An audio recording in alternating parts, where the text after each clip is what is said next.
Hey guys, welcome back.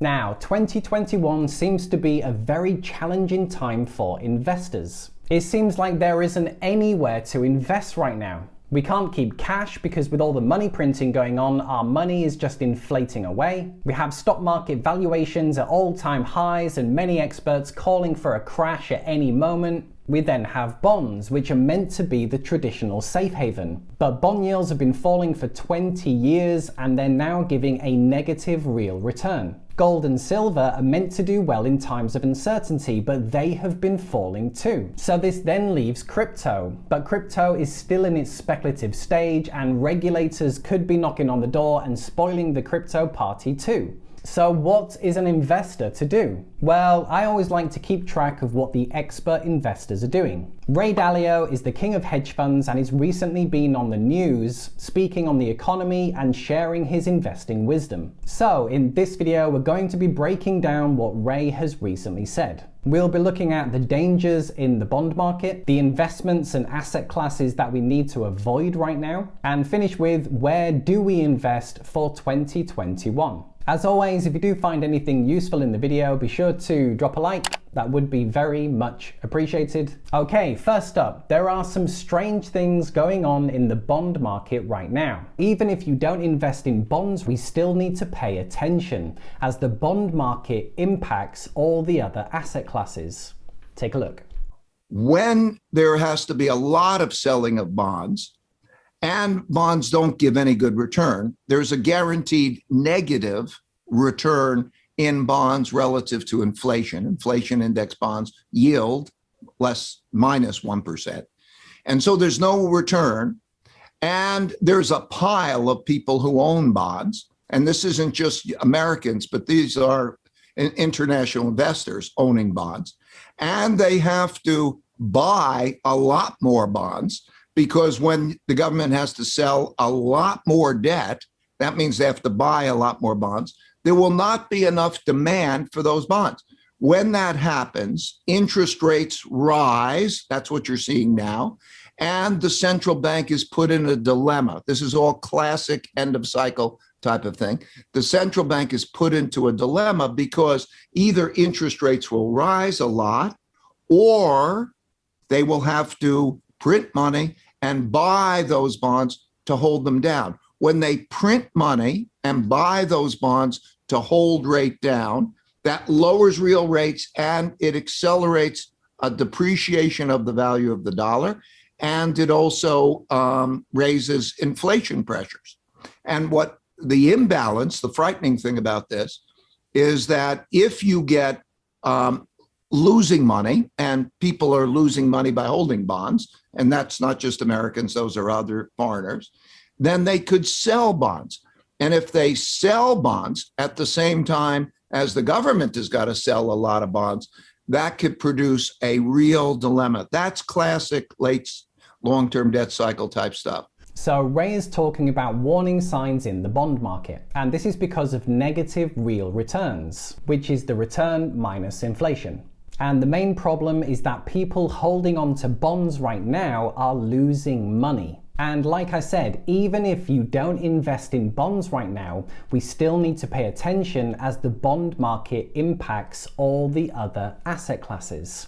Check this out. So here is why the bond market is important for all investors. So here is the size of the global markets, and you can see bonds really dominate every other asset class. So the global bond market has about $130 trillion. The stock market is only $85 trillion.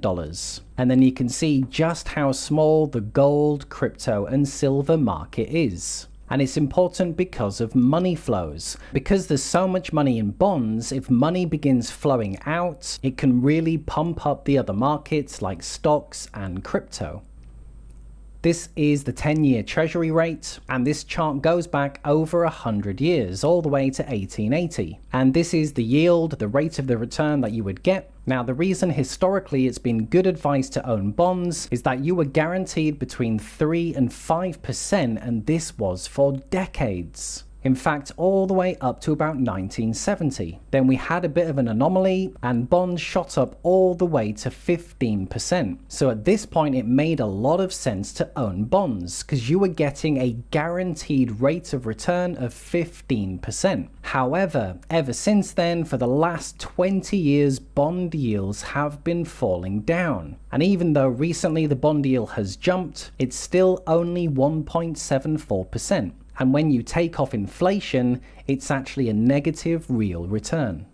He also talked about the central banks being caught in a dilemma. Either they have to raise interest rates, but this is a problem as the US has so much debt to service, or they can print money. This will keep rates low, but it depreciates the currency and will continue to cause people to migrate out of bonds and into other financial assets. So the Fed is stuck in a dilemma, which apparently is common at the end of a long-term debt cycle. And this happens only every 70 to 100 years. Okay, moving on. So we all know what it's like to live in an environment of money printing and low interest rates. This has been the reality for all of us over the last 10 years. But what happens when interest rates begin to rise? And how does that impact our investments? Take a look. Think of the economy as being like an individual and their pulse is dropping. When the pulse is dropping, the doctors come running in with the stimulant and they inject stimulant. Now that the economy is rebounding, and inflation pressures are rebounding, there's not the same pressure to administer that stimulation.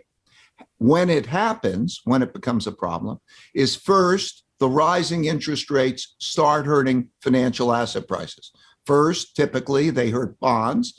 Then they pass through and hurt stocks because still interest rates affect stocks.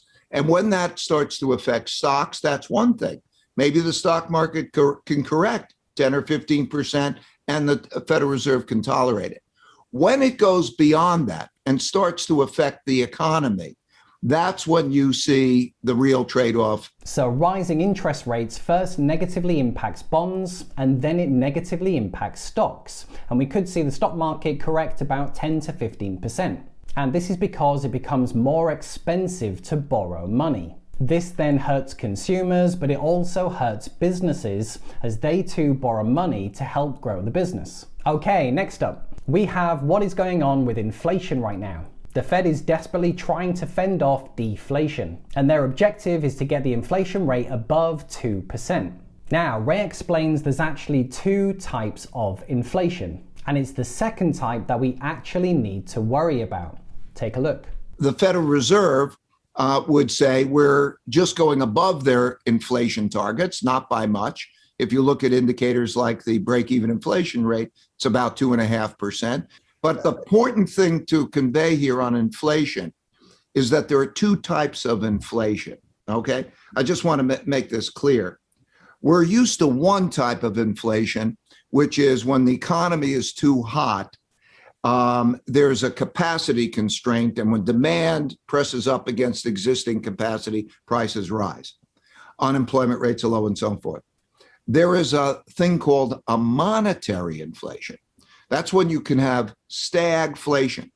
And that monetary inflation means that even when the economy weakens, inflation rates rise because there's too much inflation and there's the move out of that. So you're seeing the move out of bonds and cash to move into other assets like stocks and other investment assets, to some extent stocks, gold, other currencies, Bitcoin and the like. But you can start to see a monetary inflation. The real risk, the big risk, is of a monetary inflation, which would come because there would be more sellers of bonds than there are buyers and the need for a lot of printing of money. So he says it's stagflation that we need to be most concerned with. And this is where the economy can still be struggling, but at the same time, we still end up getting high inflation. And this explains why we're seeing money flowing out of bonds and cash right now and into things like stocks, gold, and Bitcoin. Okay, so that's the current landscape that we find ourselves in right now. But the big question is, so where should we be investing? We all want to know, what does Ray Dalio think that we should be doing with our money? Let's find out. So Ray, you're recognized as one of the great investors of our age. So give us some investment advice here. Given what your analysis of how this works, what's going to happen, given what we're doing right now, what's the best investment? We heard Jamie Dimon just recently say he wouldn't touch a 10-year treasury bond with a 10-foot pole. Well, I wouldn't touch a 10-year treasury pole, the 10-year pole either. Cash is trash.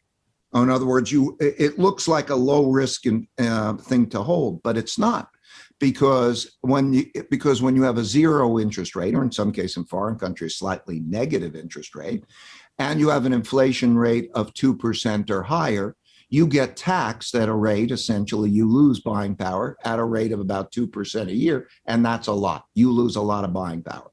And so this is one of those environments you don't want to hold cash. If anything, maybe you borrow some cash and find something that has better than a zero interest rate in it, or something that has inflation. If you bought the average thing, which is inflating at 2% or more a year, you'd be better off. However, so then the other thing you need to do is diversify well. Okay, so don't have cash, and then you need diversification, and the diversification should be currency diversification, country diversification, as well as asset class diversification.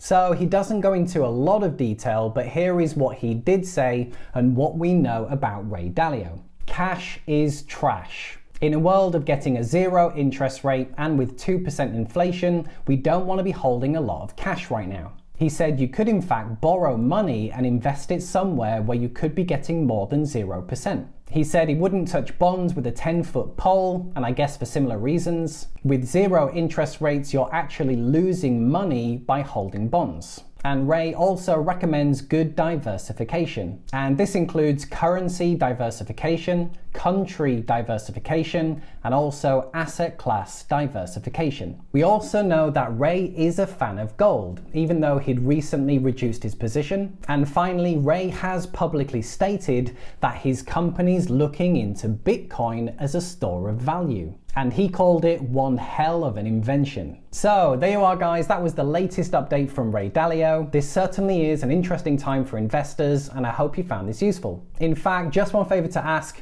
if you did find anything useful in the video, be sure to drop a like, as that would be very much appreciated. If you haven't yet subscribed to the channel, I invite you to click below and join us. I do have some great videos coming up that you don't want to miss. Okay, cheers guys. Thanks for watching, and I'll see you in the next video. Bye for now.